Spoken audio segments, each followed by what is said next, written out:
Are you looking for inspiration on a daily basis? Then check out Deal to Heal Teas. With our inspirational teas, you're sure to find something to inspire you. That's dealtohealteas.com. Put some inspiration in your situation. Wear inspirational tea and be inspired all day. Let's go to dealtohealteas.com. Again, that's dealtohealteas.com.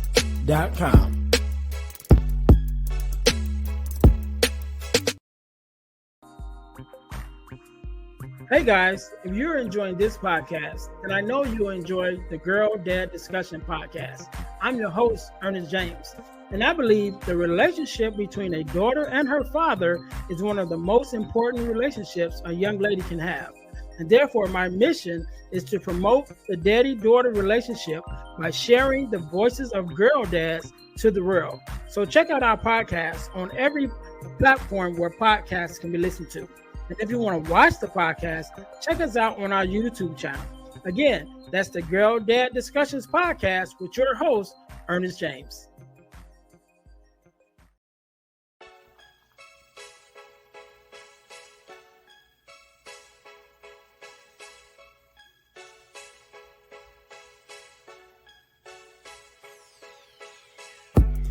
Welcome to Deal to Heal with E. James podcast.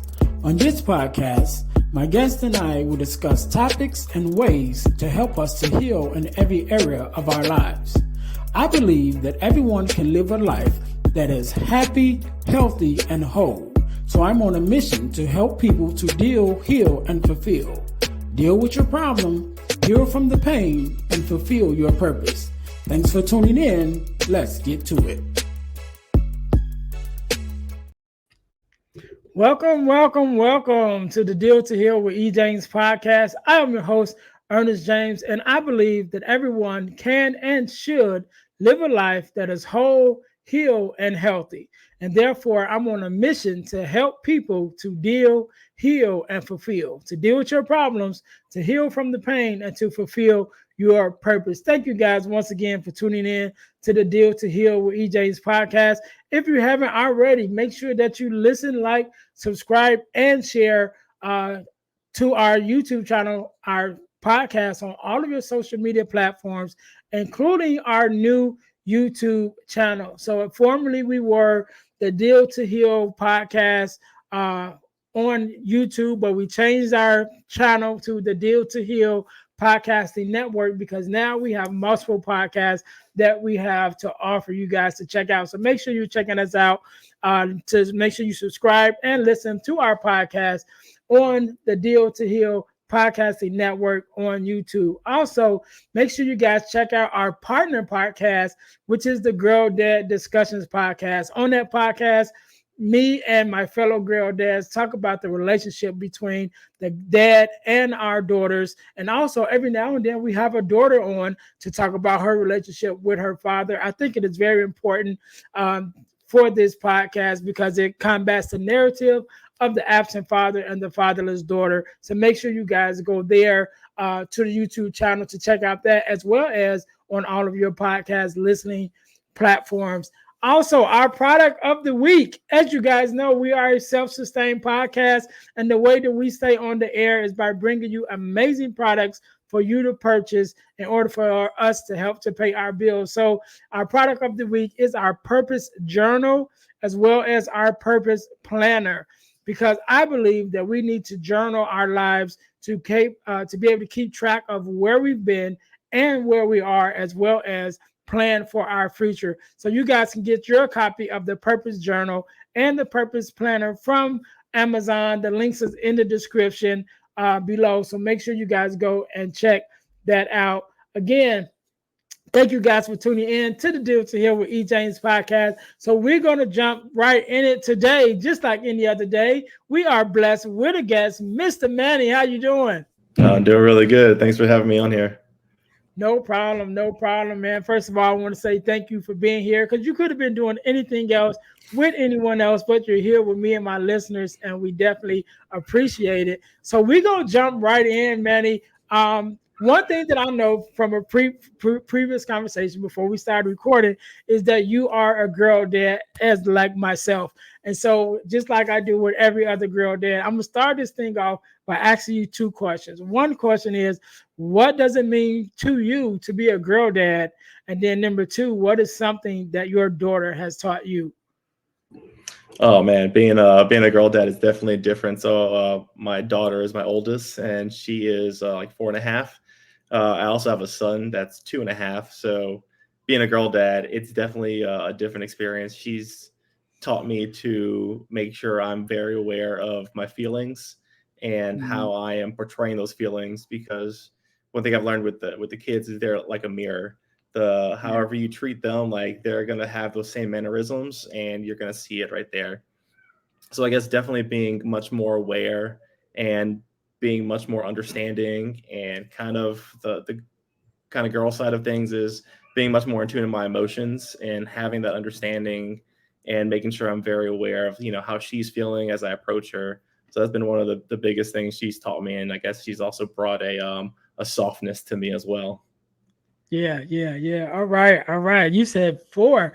Man, my daughter is turned 21 this year. So Oh wow. I'm on the other side of it, right? I'm on the other side of that journey. It's been a long time to get away from four. Uh-huh. But we gonna jump right into this thing, Manny. Do me a favor, introduce yourself to my audience and tell us who you are and a little bit about what you do. All right. My full name is Manuel Antonio Canto. I go by Manny. I'm first generation American. My family is from Central America, so my mom's from Honduras and my dad's from Belize. So quite a diverse background. I guess my profession, I'm an engineer. I got my degree in electrical engineering, and right now I'm a program manager at Lockheed Martin, working on a couple of different programs that do sensors. And one of the things that I've learned through my life and my journey, especially on being an engineer, is there's just a lot of things that happen that are going to be unexpected. You're going to fail at doing things.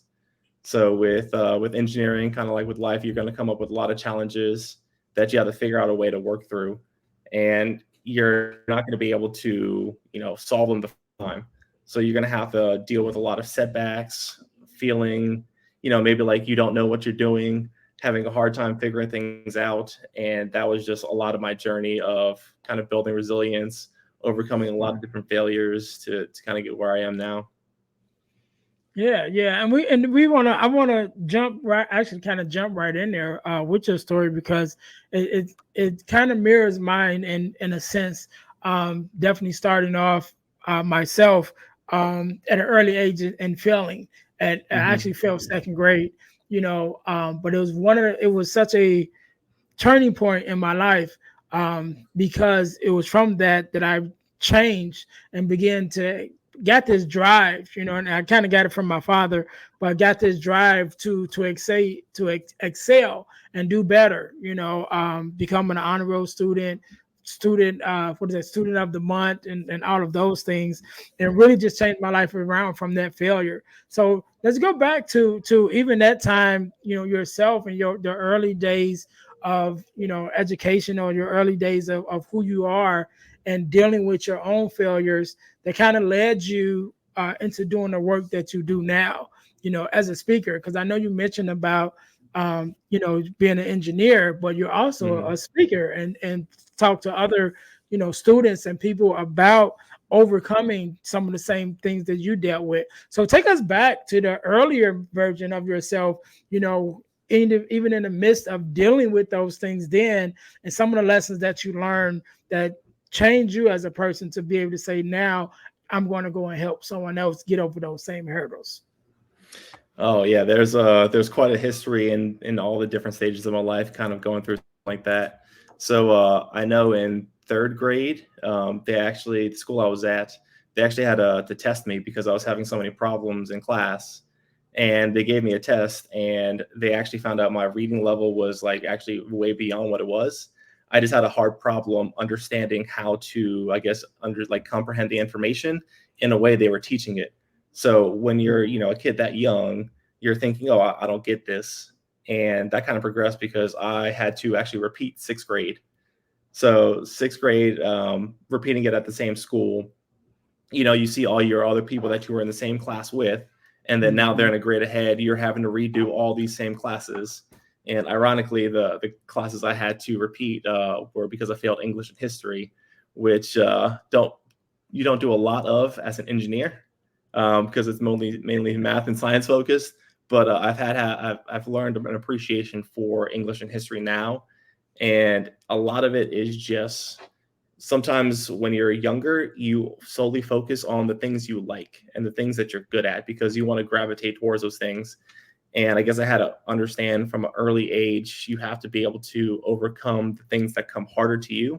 And at a certain point, you have to, I guess, deal with it and make sure you understand how to get through those things. So, I mean, I Yeah. learned from a long time ago. I think it was around that sixth grade period of time is when I really wanted to be an engineer. And I started letting that curiosity take over and start, I would take my dad's electronics apart, take things out like that. So I definitely get in a lot of trouble, but it wound up me because I wanted to figure things out. Yeah, and I can vouch for even that feeling of, when I failed, even though it's as young as I was very aware of what was going on, around me, and being able to see my, not just my friends that went to the same school as me, but my family and my cousins and friends that was the same age as me, that I hung out with outside of school, just to see them progress. Now again, I'm a year behind, so even began to play out in different things that we were able to do, going on field trips and things like that, where they would all go on, the field trip for that grade, but I couldn't go because I was a grade Mm-hmm. behind, So all of those things, all the way up until our eighth grade graduation, like they all graduated a year before me, and so I definitely could understand that feeling of, watching your peers, move forward, even though I was moving at the same pace, but I still was a year behind now, which kind of gave me a whole nother gear and feeling like, okay, I got to catch up because now I'm always feeling behind. No matter how good I was, like I said, I became an honor roll student, but I still Mm-hmm. was a year behind everyone else, even though I was on the honor roll. So I definitely can comprehend that feeling of, watching everyone move forward, but you still held back, And so I want to believe that even going through that space that you were in, that began to build a part of you again. Like you said, it was that moment that made you want to say, okay, let me change this up and kind of open up that curiosity. But even with that, I'm sure that there was a part of resistance probably and persistence, that kicked in around that time, to help take you to that next level. Was like, all right, I got to do something different and stay at it, even when things are not going maybe the way that I thought they could go or should go at that time. So how did that persistence that you found during that time period, how did that play a part into even helping you to become the person that you are now? And what was that moment where you said, after you got to a certain point, they're like, okay, now I'm going to reach back out to people who may be going through the same things that I went through and now begin to help them? Yeah, well, there's quite a bit of every time you think about you had this challenging time in your life, and it's just like you immediately turn it around from that point on. A lot of times it's not like that. You tend to still have Mhm. to overcome things. So for me, I actually had to go to summer school, seventh and eighth grade after that, and then in high school I managed to pick it up a lot. I was kind of in the back of my head aware that once you hit high school, I know it counts towards like Mhm. college. So, you understand there's kind of like a sense of urgency that you have that this is going to impact things I'm doing in the future. So I actually did pretty well through high school. But the thing that I struggled with was studying. So in high school, especially in public schools, they'll go at a slower pace so that all the students can understand. So I'd be able to just show up in class, kind of listen. And it's just like, okay, yeah, I got it. And I was a pretty good test taker most of the time. So I was able to go through high school really well. That does not translate well in college. Mhm. So I was actually I went to LSU, Louisiana State University, as a freshman. I'd been out on my own. Had an apartment that I shared with my best friend from high school. We wound up having the apartment that everybody just goes and hangs out at because we had the biggest place. So we would have random people always stopping by. And it was at the end of my freshman year. I'm in my apartment. It's May. We had just finished finals. One thing I realized that I never did was I never changed the mailing address from my university to my apartment. It was still my parents' house, which was about an hour away. So I'm just kind of hanging out. I'm trying to figure out what I'm going to do, where I'm going to live. And then I just hear a knock on the door one day. And I go over, I open the door, and my dad's standing at the doorway. And he hands me a piece of paper of a letter he got in the mail. And it's a letter from the university saying that I've been academically dismissed. And the second piece of paper was my grades, which I wound up with a 0.7 GPA at the end of my freshman year. And, my dad, he was in the Air Force. He's he was born in another country. So, back then they had a different form of discipline than we typically do today. And so, I'm kind of deathly afraid. My dad was also a 4th degree black belt in Cook School 1. I had seen him, he would practice street fights. So my dad is a very tough guy. But he just kind of looked at me, and I think this was the thing that kind of hit me the most, was he looked at me. He was like, I don't know what you're doing up here, but I didn't raise you to do this. And he asked me for the keys to my car. And he took the keys, was walking away, was like, I'm not sure what you're going to do, but you're going to have to figure out something. And he left, pulled out the car, left. He was helping me pay for my apartment. And that was at the last couple of weeks before my lease was up. So I didn't really have a place to live. I didn't have a vehicle because he just took it. And I wasn't enrolled in school. And, I'm very big on family. And so, I'd fractured, the relationship I had with my parents just because I was messing around in school, wasn't paying attention. And that was the low of lows, where I just sat and I couldn't even process what was going on. But, I just started developing a couple philosophies out of there of okay, well, what am I going to do? I need a place to live. I need to do all these things. So I actually went to the apartment complex and was like, hey, I pretty much explained to him, I was like, I don't have a place to live. I don't know what to do. And it just so happened that they were looking for people to work at the apartment complex. And so I was like, okay, well, I can do that. And I wound up getting a job to where I at least had a place to live. And then one of my best friends, he was actually in the Marine Corps at boot camp, and he had an old beat up truck that he let me use. So I started driving that truck around. That would, most of the time it would give me from point A to B. It ran well enough. And then enrolled myself into a community college. And from that point on, because I had to work, a couple of jobs just to make sure I was making ends meet. And, my parents are very hard workers. So it taught me a lot of lessons of, what do I want my life to look like? Do I want to be working multiple jobs, barely making ends meet, not enough time or freedom to be able to do the things that I want? And then, like I said, I always had the curiosity in electronics. And I knew I wanted to be an engineer. It's I wanted to be able to go explore that. So I had to change my whole philosophy because I was like, I know what it feels like to fail and not try your best. Now I want to know what it's like to actually go out, try your best, give your all, and see what I can accomplish.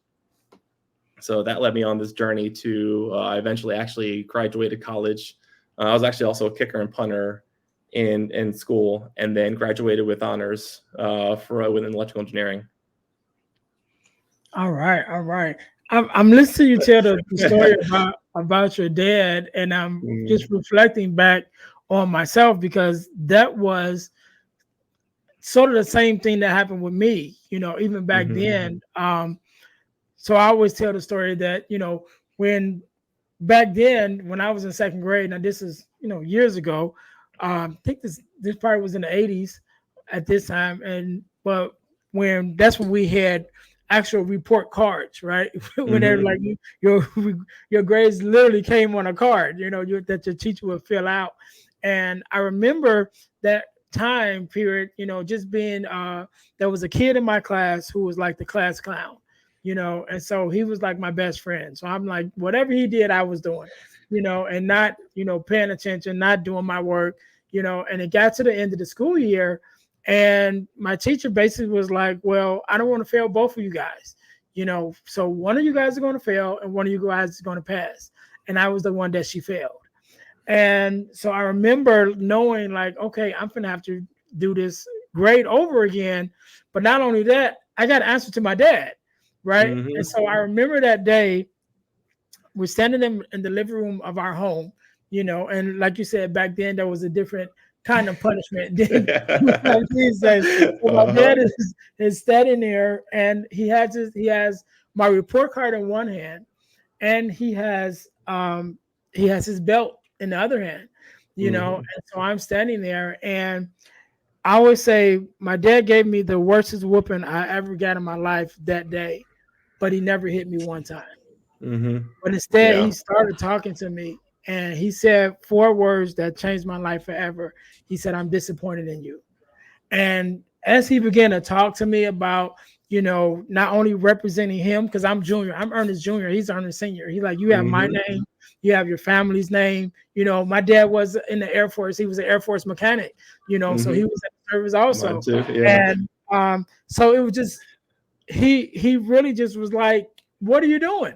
You know what I mean? Because he went to college. My mom went to college. They were very big on education and big on reading. So all of their kids had high reading levels. We were very intelligent. And it was like, I know you just didn't put the effort in, and it just got to the point where I could literally see the tears in his eyes and he turned his back to me and was like, just go to your room. And I think that hurt me more than probably if he would have gave me a physical punishment. Yeah, definitely. Sometimes you're just like, where's the spanking? I'm ready for it. Right. And they don't give that to you, and it's even worse. And one of the things that I have an appreciation for now that I'm a parent, that I don't know how he did that or had the wisdom to, was, you want so much for your kids to succeed and you know what they're capable of and you want to give them everything. So now looking back on it from the viewpoint of being a parent, the ability to be able to say, okay, you need to go figure this out on your own. You have to learn, you have to grow up to let your child do that, regardless of like the age. It's really hard. It's a different perspective now than I'm a parent. Yeah. And that definitely was a turning point in my life, because from when I left that room and went to my room, I remember vividly saying to myself, never again will I hear my dad say, I'm disappointed in you. And so that became my why. That became my driving force from that day forward, through school, again, becoming an honor roll student, out of that in grammar school, getting to high school and realizing that, still feeling behind because I'm a year behind everyone else.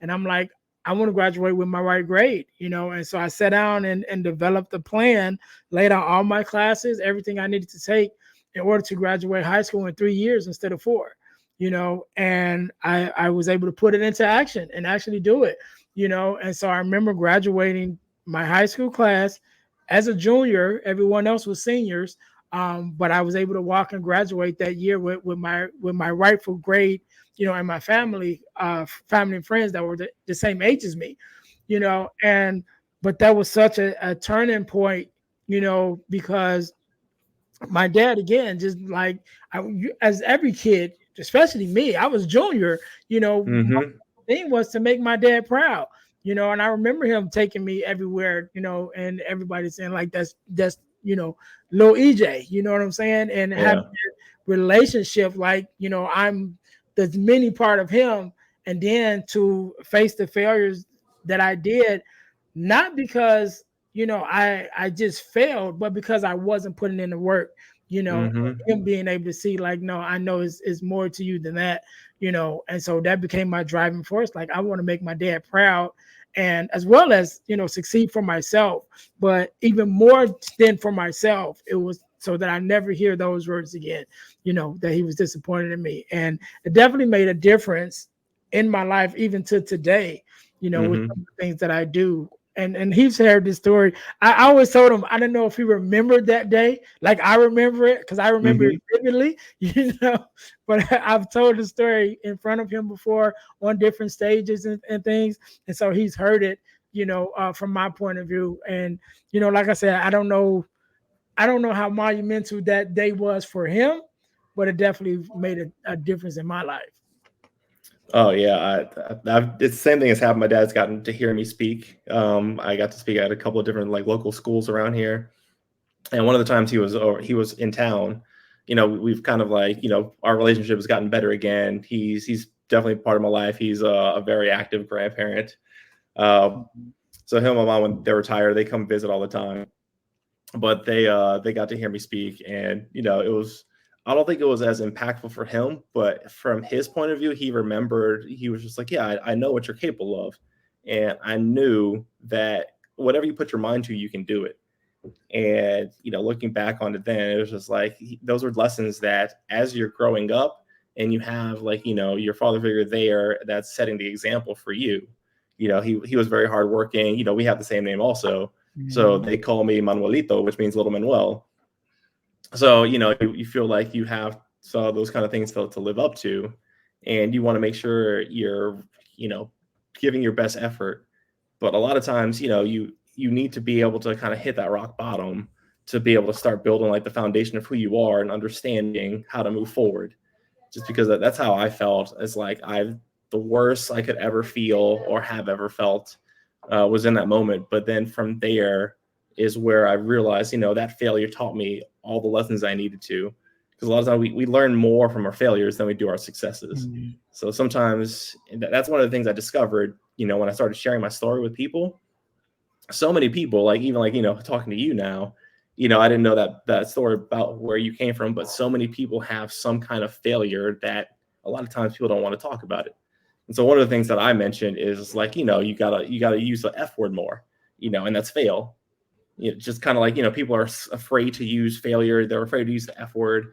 They don't want to face it. It makes them uncomfortable. But the most important thing is, especially in terms of like engineering, when you have like big complex problems, you're going to fail trying to figure those things out on the way.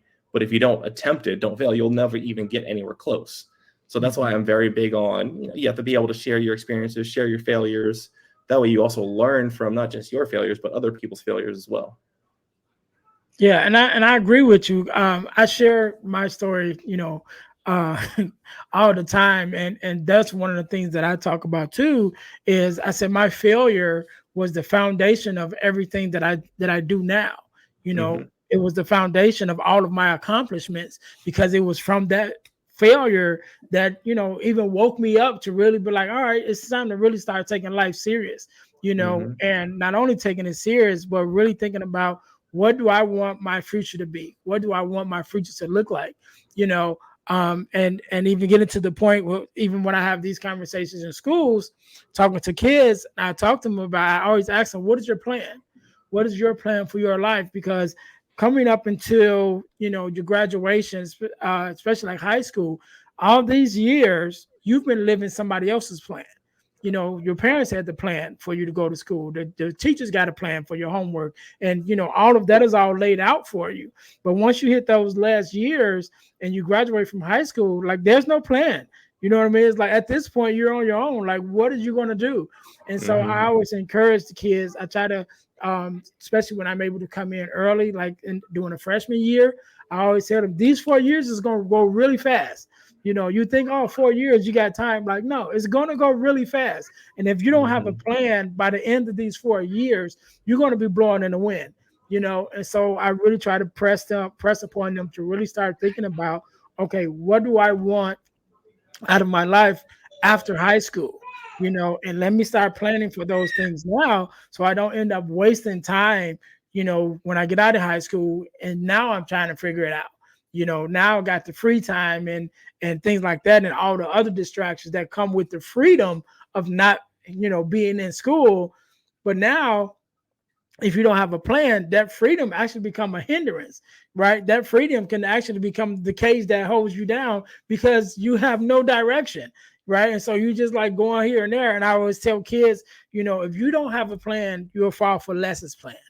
And lessons plan is all those people that say, let's go do this or let's go do that. Because if you don't have your own plan, the group is going to come up with a plan, right? Your friends is going Mm-hmm. to come up with a plan. Your environment is going to come up with a plan. And if you're not strong enough within yourself to follow your own direction, then you'll end up following the plan of someone else, which may get you in some situations that you didn't plan to be in, but you might find yourself in anyway. So definitely, Yeah. I always talk about having a plan, for your life. Yeah, the idea of I like what you said, because that definitely happened to me. I had a friend who, he's still a good friend of mine to this day, but he wasn't on the same path I was. He wasn't interested in, like, doing engineering. He was just kind of in school doing, it was like, oh, maybe I'll do a business degree or something. And a lot of times it wound up being, all right, let's just go hang out and go do stuff over here, instead of actually focusing on, what I want to go off and do, of what I know the next steps of my life I want to be. So that's definitely an important lesson that people need to learn. But I mean, as you're going through, I think that's the big part, is making sure you understand that if you don't have a plan, that moving forward, you, even if you fail, you can build a foundation at rock bottom. Mhm. Is like, I think that's the biggest thing that people are scared of, is that they're always, and then as you fail or things happen, you're always comparing yourself to other people. Yeah. Like you said, you mentioned it, you felt it when other people who, you were in the same grade with, you felt like you always had to catch up. I felt the same way. I'm always behind now. And then I get into school, I wish I could have understood that from an earlier age and didn't have to repeat that lesson. But sometimes, we need to kind of establish that to move forward. But something that I heard somebody say is that they don't put start dates on a degree. So Mhm. it's just a matter of, continuing to progress, and just make sure, you can't really keep comparing yourself to other people. You have to do things in your own time, learn in your own time. Like I said, I wish I would have learned my lesson much sooner, like the first time, and not have to repeat it. But sometimes you need to repeat a lesson to make sure you truly learn it. And that has helped me tremendously from that day forward, to continue to make sure I excel and actually put the full effort in everything that I do now. Yeah, yeah. And you reminded me of something one of my old pastors used to say, when we're going through different tests in our life, and he would say, we often ask, how long will this test last? And he would say, it'll last until you pass. You know what I Hmm. mean? And so sometimes, unfortunately, we do have to keep taking the same test over and over again. We do have to fail a couple times. We do have to, go through these different lessons over again until we pass it, until we learn what it is that as life is trying to teach us in that moment. We may have to, take it over again, and we can't necessarily be ashamed of that. You know, if we're doing our best, the best that we can in the midst of it, if I'm doing my best and I fail, that's one thing. But if I'm not even trying, I'm not putting forth the effort and I fail just by lack of, my own actions, then that's a whole nother thing. And so as long as we're living in the midst and we're trying to learn the lessons in the midst of what we're going through, then if we have to, take a little extra time to learn it, take a few extra classes. And like you mentioned about going to summer school, that was part of my plan in high school. I'm like, all right, I got to go to Hmm. summer school every year, in order to graduate in 3 years. And even that within itself, knowing those sacrifices that you got to make in order to achieve what you're trying to achieve. And sometimes you just got to be like, you know what, I got to do this for me. I got to do this because my dream, my vision for my life is much bigger than this failure. And this failure is only a stepping stone to get me to the next level. One of the things that you mentioned about talking about being able to learn, from the things that you were dealing with and learn from the lessons that you had to go through. But one of the things you mentioned, even on your form that you filled out for the podcast, is learning to learn, right? To be Hmm. able to learn, what it is to learn. You know what I'm saying? So tell us Hmm. a little bit about that journey and how that worked out for you. Yeah. So, I mean, you kind of touched on it a little bit.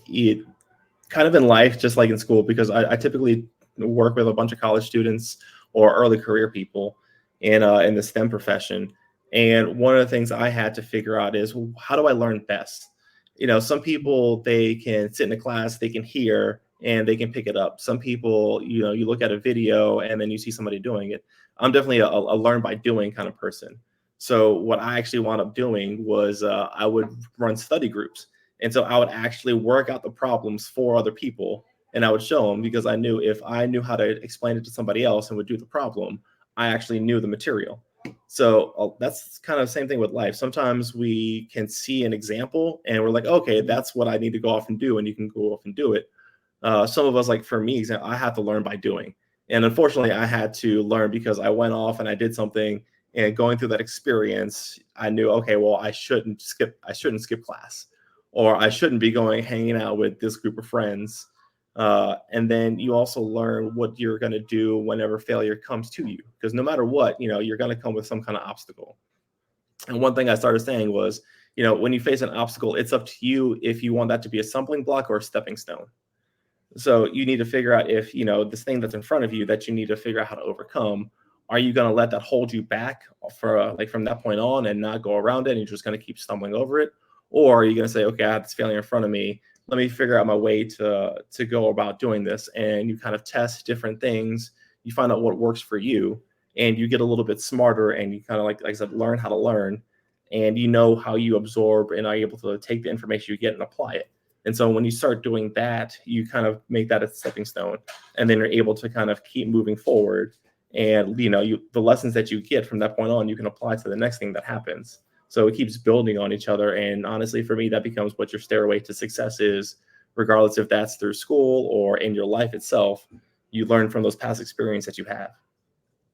Yeah. And I think that one of the things that has been very helpful for me, and I've even made it a part of my speaking career when I'm able to speak to students, is to be able to get them to start looking into personal development and really learning them parts about themselves that they may not have known, And I know in our circles, we hear about the DISC assessment, and being able to take that and learn those different personality traits that we have as people.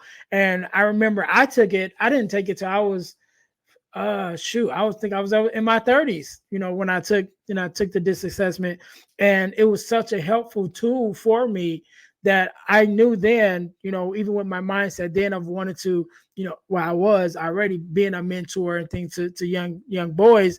And I'm like, if I could get kids in their high school, before they get out of high school or early, late teens, to take this DISC assessment and really begin to find out who they are as a person and get to know themselves, that they can be on a trajectory of success, way earlier than I was, and I was okay. But I just think that once I took that DISC assessment and began to go through personal development and professional development, and really learning who I am, my strengths and my weaknesses, and what environments that I excel in the most.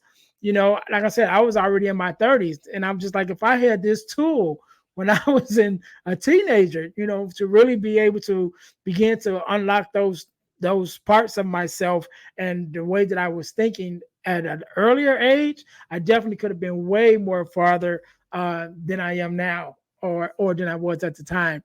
And I think that's very important, because that definitely has played a great part in my life now, that personal development and really getting to know myself and knowing what I was capable of, and in that way. And I think that helps even with the students, for not falling into the plan of lessons plan, right? To fall into say, well, let's go do this. It helps you find out who you are and find your voice, so that when less comes and say, the whole group is going this way, you can find your strength and your voice and be like, no, I'm going that way, because that way is what's best for me. And I think that, as we begin to learn ourselves, like you said, and learn, more about ourselves and our strengths and weaknesses, we're able to, move differently as we grow.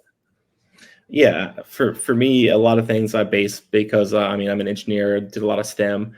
Anytime you have a problem, there's a set of information that you need to look at, and we always need to make sure we're looking at ourselves. And you kind of mentioned the tools that we have. You look at how your personality is. That's information on yourself. How do you use this information to figure out the solution to whatever problem that you're facing?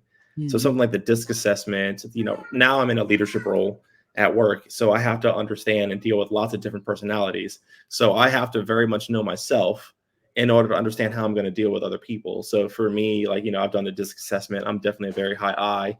I'm definitely based on like, how I feel, the relationship I have with somebody.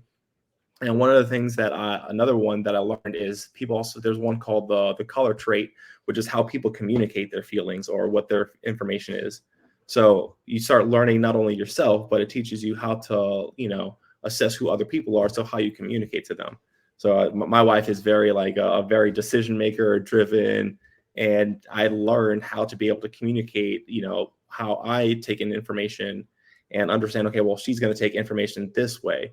So a lot of it is just understanding, your perspective with who you are with other people, the information that's available. But it all starts with kind of, making sure you know yourself first. And then you can figure out what's around you to make sure the information that goes out or how you interact with people, you can be most efficient with that. All right, all right. So, Manny, I know, I think you mentioned it earlier, but one of the things that you do, besides the work that you do, is mentorship, a mentor program that you're uh, involved with, maybe even started yourself. So, tell us a little bit about that and about, how someone can find out more about that program.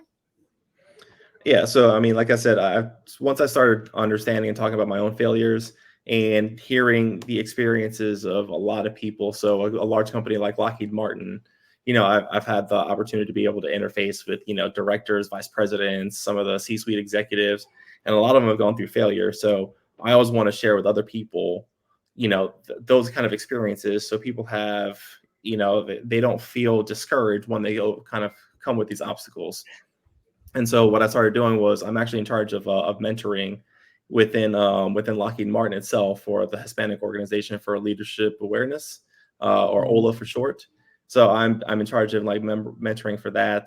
I also partnered with the University of Central Florida and involved in a program for them that we do mentoring where they get partnered up with like a engineering student gets partnered up with an engineer in industry. And through those experiences, I saw there's just such a high demand of people who are unaware of what a mentor is or mentorship in general. So what I started doing was I started hosting, pretty much every 2 weeks during the school year. I'll do like an hour a night once a week. And I'll have, students and early careers kind of come in and they get to kind of talk through what they're dealing with. I'll give my advice. And it also builds a community of people who are going somewhat similar stage as you are, and you realize you're not alone dealing with these kind of things. Mhm. A lot of times whenever we're going through a failure, we tend to isolate ourselves and we think, oh, why am I not smart enough to go through this? Why am I struggling through this? And the more you share, the more you realize a lot of people are going through something similar. So for me, building this community helped a lot with, letting people understand that they're not the only ones going through it. A lot of people are dealing with something similar, or a lot of people have dealt with the same thing in their past. So, like I said, like I do a once every 2 weeks during the course of the school year, and typically it helps students a lot. We've gotten people who they've gotten internships from the mentoring we've done, gotten jobs, helping with resumes, and then also I've gotten a couple people into grad schools and leadership development programs. So it's been really helpful for a lot of people. All right, Manny. I want to thank you, man, for coming on and sharing your story and your expertise. I want you to have the last word, and I want you to leave us with a word of advice, inspiration, motivation, however you feel, and also leave us with your social media handles and things of that where we can find you, even be able to follow you or to learn more about your program that you have. So I'll give you a minute to think about that. To my listeners, thank you guys once again for tuning in to the Deal to Heal with E. James podcast. If you guys have ever thought about starting your own podcast, I want you to get your copy of Start Your Podcast Now ebook, which can be found at ebooksbyejames.com. It is a podcast ebook that I wrote because people kept calling me and asking me, how do I start a podcast? And I had helped so many people, but my phone never stopped ringing for people asking. So I said, I'll make it easy for myself and easier for you guys. So I wrote the ebook, Start Your Podcast Now, in only 3 steps. You can find that ebook at ebooksbyejames.com. Make sure you guys go there to get your copy. Also, make sure you guys follow me and check me out at my website, the dealhealfulfill.org.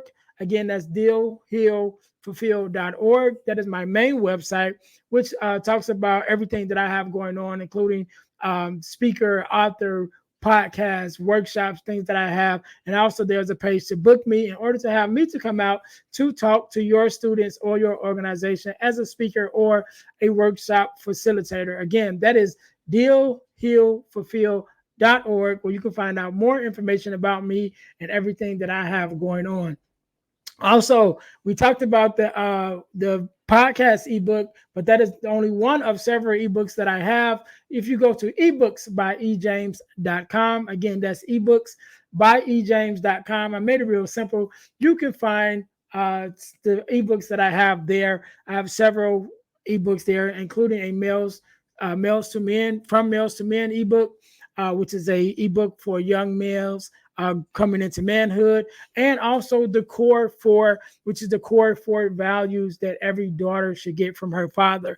That ebook is one of the segments that we use on the Girl Dad Discussions podcast when we're talking to other girl dads and talking to daughters about the relationship between fathers and daughters. But you guys can check out to get your own copy of the core 4 and the other ebooks that I have available at ebooksbyejames.com. And just in case, just so you know, if you really like the ebooks, you can become an affiliate of the ebooks on that same website. There's a link that says become an affiliate.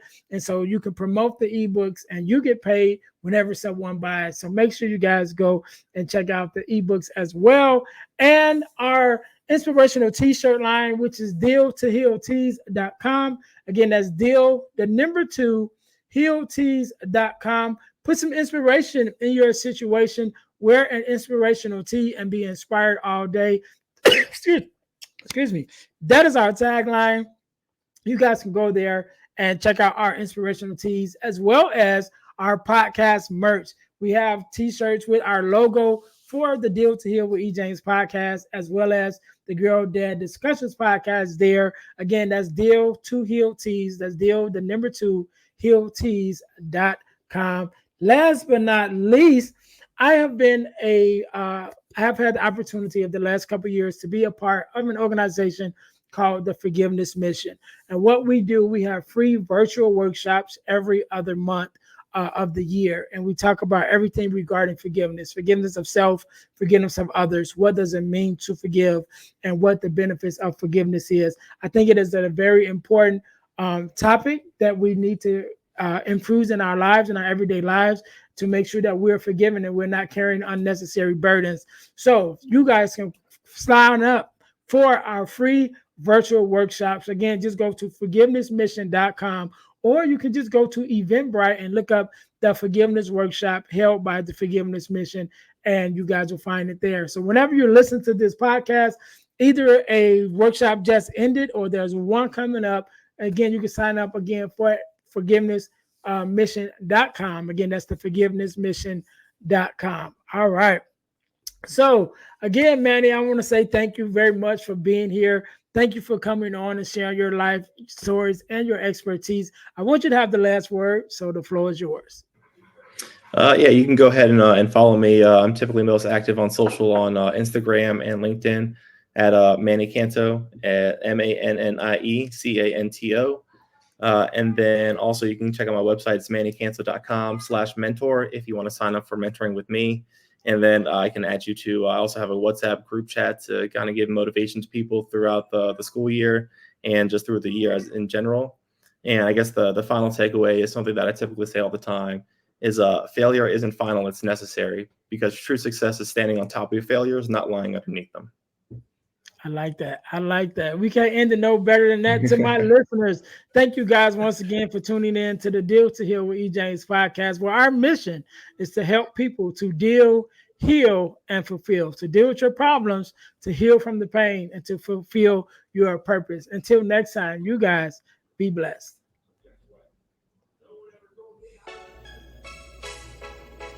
Thanks for listening to the Deal to Heal with E. James podcast. Remember to listen, like, subscribe, and share. This episode has been brought to you by Deal to Heal Tees. Put some inspiration in your situation. Wear an inspirational tee and be inspired all day. Let's go to dealstohealtees.myshopify.com. Remember, our mission is to help you to deal, heal, and fulfill. Deal with your problem, heal from the pain, and fulfill your purpose. Thanks for listening.